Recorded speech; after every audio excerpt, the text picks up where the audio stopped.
High বন্ধুরা, তোমরা সবাই কেমন আছো? আজকে চলে এলাম মুরগির ছাল নিয়ে তোমাদের কাছে। মুরগির ছালগুলোকে দেখে আমাকে এত হাসি পাচ্ছিল।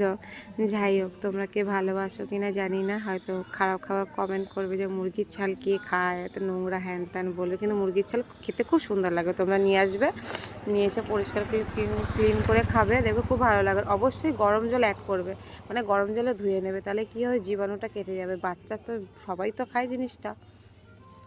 আমার আলু ভাজতে দিয়ে দিয়েছি, জানি না, দেখো আমি কিন্তু অত রান্নাটা কিন্তু পারদর্শী নই, তোমরা সবাই রান্না করতে পারো। আর জানোই তো, শ্বশুর বাড়িতে রান্না খারাপ হলে কত কথাই শুনতে হয়।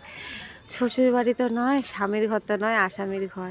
যাই হোক, তুমি নারী সারা জীবন শ্বশুর ঘরে দিয়ে দিলেও কোনো দিন শ্বশুর বাড়িতে কোনো দিন নারী নাম পাবে না, কোনো দিন পাবে না। তোমরা তো ভালো মতোই জানোই, শ্বশুরবাড়িতে এত কাজ করতে হয়, সকালবেলা থেকে এত কাজ করি, ঘর মোছা, বাসন মাজা, জামা কাপড় কাচা, বাচ্চাকে স্কুলে দিয়ে আসে, এত কিছু করেও কোনোদিন নাম পাইনি, আর হয়তো কোনোদিন পাবো না। কত আমার, সত্যি আমার শ্বশুরবাড়ির জীবনটা খুব কষ্টের জীবন, অনেক কষ্ট করে আমার এখানে সংসার করা।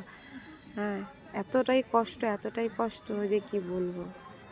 সে যাই হোক, আমার কষ্টের কথা তোমাদের মধ্যে একটু বললাম, আর কি বলবো, নিজের মনে কথা শেয়ার করতে পারি না।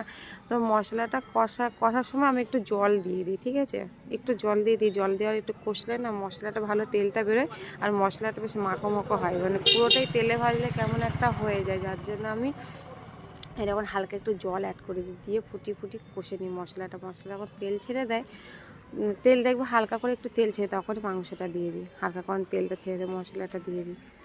মশলাটা দিয়ে দিয়েছি, দিয়ে একটু মানে নাড়বো, করবো। দেখো তোমাদের মতো পারবো কিনা জানি না, তো ছোট বোন হিসাবে বা দিদি হিসাবে একটু ক্ষমা করে দিও। তো দেখো মশলাটা হয়ে গেছে, মানে মাংসটা কষা হয়ে গেছে, এটা ফাইনালি দেখো।